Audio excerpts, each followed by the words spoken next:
papel del artista, igual que el del intelectual, que el del comisario, que ha cambiado en las últimas décadas.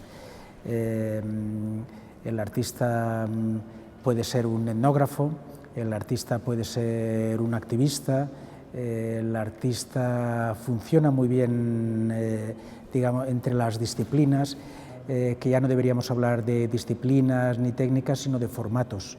Un artista es alguien que hace tal vez lo que hace otro mundo, pero con formatos distintos. El papel del artista está cambiando, de crear una plataforma o un espacio que permita otras modalidades de formación. Ya no es algo sagrado, es algo, el museo es algo donde ocurren cosas continuamente, algunas interesantes, otras no, y donde la educación esta tradicional, esta idea ilustrada del conocimiento, de algún modo ha sido sustituida y por tanto para nosotros es importante el plantear nuevas formas de educación. La educación como tal se ha llegado a ser una figura retórica, es un elemento que forma parte de una cierta práctica artística. El único modo o uno de los modos en que se puede, digamos, crear una estructura con un cierto músculo, que pueda oponerse a este dominio general de un mercado que es global, es creando un tejido de redes. Pero la parte digital es importante por un lado porque permite el acceso global. En estos momentos la importancia de un museo viene determinada por la cantidad de relatos y la relación que estos relatos permiten. Si hay algo importante, una cosa importante, fundamental en el museo es la colección. Una historia donde hay anacronismos, porque obviamente no vuelves al pasado, sino que ves el pasado desde el presente. Son construcciones históricas lo más serias y lo más precisas posibles, pero que nos sirven para entender el presente. El Guernica tiene algo de cinematográfico, el Guernica tiene algo tiene que ver con el espacio público, tiene que ver con lo teatral, y esto va aliado con otro elemento que es el elemento de autorreflexión, el elemento de plantear, de pensar los propios dispositivos, la propia máquina, por utilizar el término de Deleuze, la propia máquina de trabajo.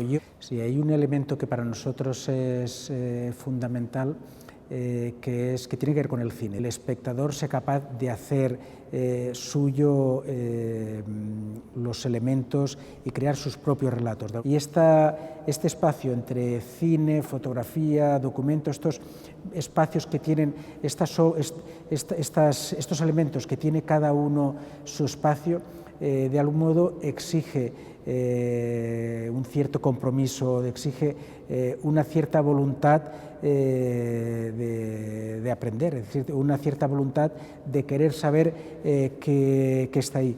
Y otra de las falacias es la explicación. Es el creer que se pueden explicar las cosas, cuando no hay ninguna verdad, obviamente.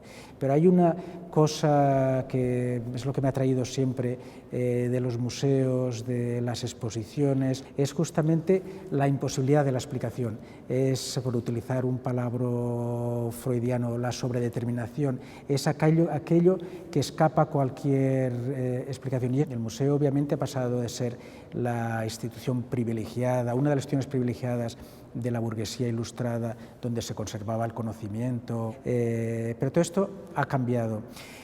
Primero, el museo no sanciona, ya no es el preceptor, como tampoco lo es la crítica. De hecho, quienes lo sancionan en estos momentos son las grandes colecciones, las grandes fortunas, que curiosamente suelen estar muy a menudo en los museos. Más de alguna persona ha visto el Guernica con el selfie más que directamente.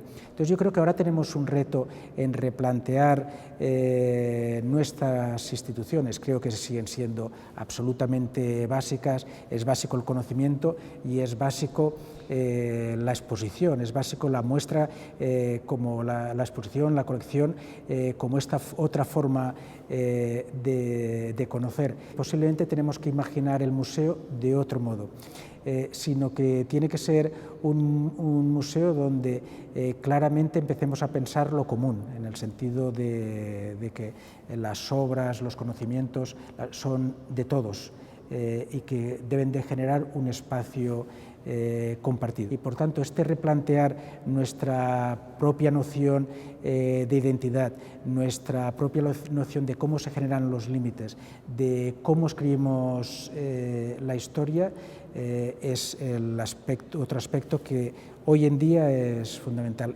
El museo, como lo fue en la Edad Media y lo fue en el siglo XVII y XVIII, no puede ir separado de la universidad del conocimiento. Por tanto, creo que esta aventura conjunta universidad-museo forma parte de esta nueva imaginación social, de este modo de imaginar las instituciones de otra forma.